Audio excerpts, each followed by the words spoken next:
Assalomu alaykum, hurmatli obunachilar. Bizlar kuzatib olayotganlar, bugungi obzorimizda Shayxon Tohir rayon Ko'kchada joylashgan 3-sotuv yer uchastkasiga ega bo'lgan uy-joy. Binoning umumiy kvadraturasi 400 kvadratni tashkil qiladi. Xonalarning soni 6 ta, qo'shimcha yana bitta katta holi bor. 3 ta qavatdan iborat bo'lgan bino ko'tarilgan podol, birinchi va ikkinchi qavat.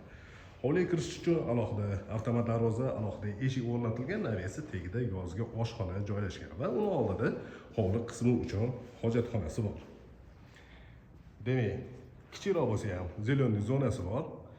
Hovl tarafdan shunaqa chiroyli fasad ko'rinishiga ega bo'lgan, bino ko'tarilgan, yana alohida terrasalari ham bor. Video davomida hozir bu joylarni ham ko'rsatib, to'liqroq ma'lumot berib o'tishga harakat qilamiz.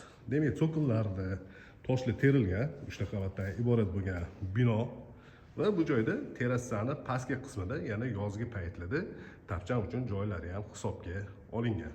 Endi uy ichiga kiramiz, xonalar planovkasi va remontlari bilan tanishib chiqamiz.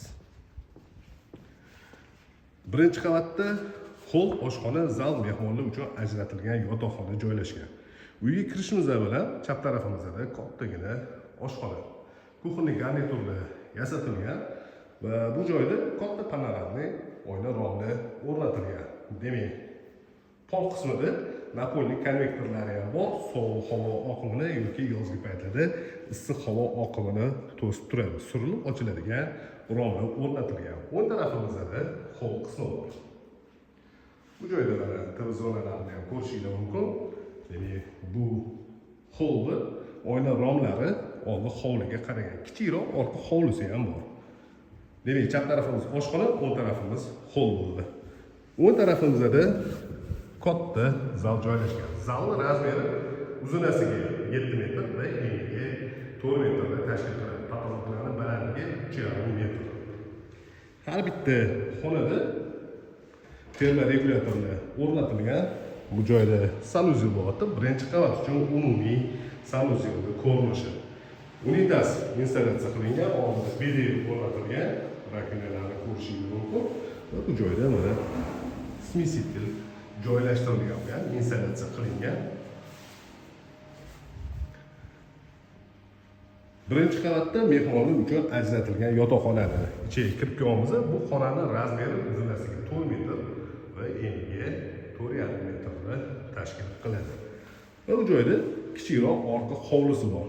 Qo'shni devorlar 2 metrdan sal ko'proq joy tashlab imorat ko'tarilgan. Kichikroq zeleniy zona qilib qo'yilgan, akkuratlik qilib, chap taraf va o'ng tarafda kichikroq zeleniy zonalari ham bor. Demak, birinchi qavatda oshxona, hol, zal, mehmonlar uchun ajratilgan yotoqxona va sanuzel bo'ldi. Endi ikkinchi qavatga ko'tarilamiz. Kameralar bilan jihozlangan va domofon o'rnatilgan. Aytib o'tganimizdek, har bitta xona uchun alohida terma regulyatorlari ham joylashtirilgan. Ikkinchi qavatga ko'tarilganimizda to'g'rida katta bitta xona joylashgan. O'ng tarafimizda ikkita yotoqxona, ikkita sanuzel va chap tarafimizda bolalar uchun ajratilgan yana bitta xonasi bor. Ikkinchi qavatga ko'tarilganda to'g'ridagi xonaga kirib kelamiz. Bu xonaning razmeri uzunasiga 5,5 metr va eniga 5 metrda tashkil qiladi. Kattagina xona va alohida terrasaga vyxti bilan.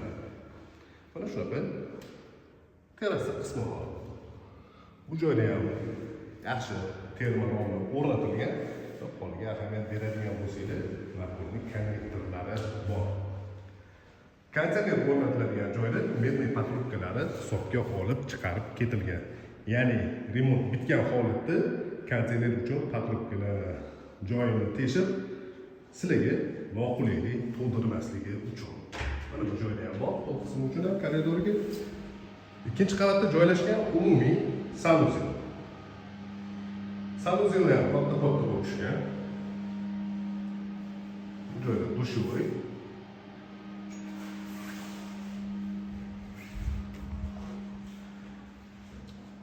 Ikkita yotoqxona ro'para joylashgan. O'ng tarafdagi yotoqxonaga kirib kelamiz.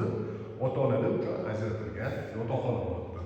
Bu yotoqxonaning ichida alohida o'zida sanuzel va garderob uchun ajratilgan joylari bor. Sanuzel ko'rinishi.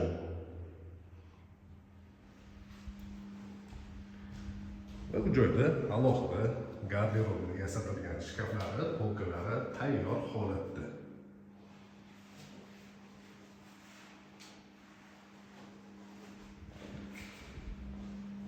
Bu xonani ro'parasida bolalar uchun ajratilgan yotoqxona. Razmeri 4,5 ga 4.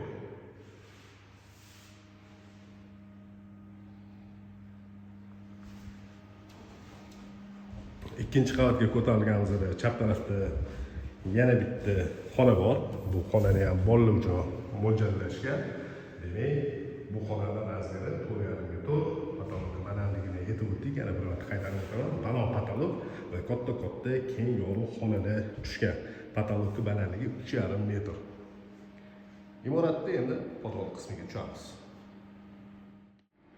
Imoratda tegi butunlay yaxlit podvol qilingan, svobodniy planirovkada turibdi. Mana shunaqa holatda ikkita polnotsenniy oynaroq tushgan. Demak, tabiiy havo yaxshi aylanadi, yorug'ni ham hisobga olingan. Undan tashqari vitishkalari bor. O'zingizlar xohlaganchalik o'zingizlarga moslashtirib olsangiz bo'ladi. Ya'ni podvol qismini domashniy kinoteatr, trenajyorniga bo'lsangiz bo'ladi. Yoki kimgadir mana shunaqa katta studiyniy variant yoqishi ham mumkin. Biletni stollarni o'rnatsanglar ham zo'r bo'ladi va podvol qismida ham mana yaqinlashtirib ko'rsataman. Bu joyda termoregulyatorlari joylashtirilgan. O'zingizlar xohlagan temperaturani belgilab, o'zingizlarga udobniy bo'lgan sharoitni yaratib olsanglar bo'ladi. Kotelniga kirib kelamiz. Bu joyda qator ketgan nasoslar bor, расширительный bak joylashgan. Demak, boiler, suv uchun boiler, yaxshi do'konturli kotel, avtomatikalari alohida qilingan va podvol qismida yana hovliga chiqish uchun alohida eshik joylashgan. Bu joyda alohida elektroshit yig'ilgan, yaxshi avtomatikalar o'rnatilgan va stabilizatorlari bor. Bu joyda video kamerani ham o'rnatib qo'yilgan. Yana bitta joyi mana водяной nasos, suv uchun yana bitta joyi mana ko'rsatyapmiz. Bu joyda prachka ham hisobga olingan. Bitta kir mashinani joylashtirsanglar bo'ladi.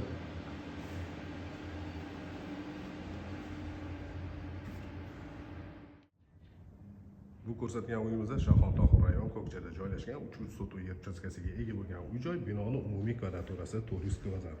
3 ta qavatdan iborat bo'lgan bino ko'tarilgan. Podvol birinchi va ikkinchi qavat, xonalarning soni 6 ta va qo'shimcha yana bitta hol qismi bo'ldi. Demak, hovlida letniy kuxnya, hovli qismi uchun hojatxonalari bor va bu joyda tapchan yoki stol o'rnatilgan joyda mana shunaqa terasdan tagida joy ajratilgan. Va shu kartinaning chetlarida podsvetkalar bor. Kechki payt yoqib qo'yiladigan bo'lsa, juda ham chiroyli ko'rinadi. Bu uy narxini описаниеga yozib qo'yamiz. Qiziqadiganlar 99 856 70 80 raqamiga bemalol murojaat qilishingiz mumkin.